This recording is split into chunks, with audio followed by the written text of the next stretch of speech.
उपसभा अध्यक्ष महोदय, rail budget के संबंध में अपने विचार प्रकट करने के लिए आपने जो समय दिया है उसके लिए मैं आपका आभारी हूँ और अपने विचार रखना चाहता हूँ। महोदय, माननीय रेल मंत्री जी रेलवे मजदूर यूनियन से काफ़ी समय से संबद्ध रहे हैं।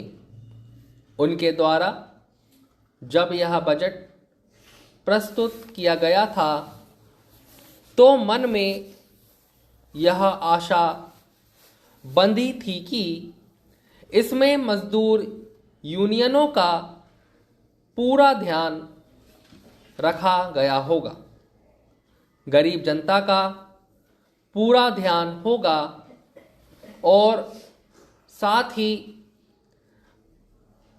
माल भाड़े में रेल के विकास के संबंध में हमारी जो गति अभी तक रही है उसमें भी सुधार होगा।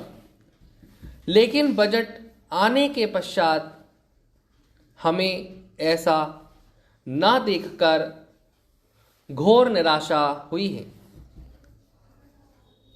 मान्यवर, हमारी रेलें तो पूरे भारत में बिछी हुई पटरियों पर निरंतर चलती आ रही है, लेकिन भविष्य में चलती रहेंगी, परंतु बजट के माध्यम से यह प्रदर्शित होता है कि क्या जनता की भावनाओं का सही रूप से प्रदर्शन हुआ है या नहीं। क्या रेलें देश की एकता व अखंडता को बनाए रखने में और क्षेत्रीय असंतुलन को दूर करने में अपनी महत्वपूर्ण भूमिका निभा सकेंगी? इन बातों का इस बजट में दिग्दर्शन नहीं है और इस बजट से ऐसा लगता है कि रेल मात्र एक व्यवसाय बनकर रह गई हैं और वह सामाजिक उत्थान का मार्ग प्रशस्त नहीं करती। श्रीमान, मैं इस बात के लिए तो माननीय मंत्री जी को धन्यवाद देना चाहता हूं कि हमारी सरकार ने जो योजना हमारे प्रदेश के लिए बनाई थी उसको ध्यान में रखते हुए जो नई रेल लाइनें वहाँ बिछाई जानी थी उनके लिए इस बजट में कुछ प्रावधान किया है। पिछले 3 साल से मैं बराबर अपने इलाके के विकास की ओर विशेष रूप से रेल मंत्री जी से निवेदन करता रहा हूं।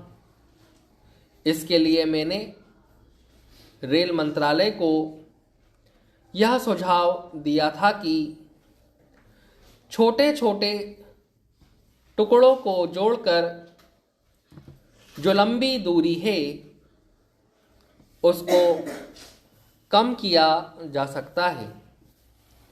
इस पर खर्च भी अधिक नहीं होगा और ऐसे इलाके जो पिछड़े हुए हैं और रेल सेवा से वंचित रहे हैं उनको भी आने जाने की सुविधा मिल सकेगी।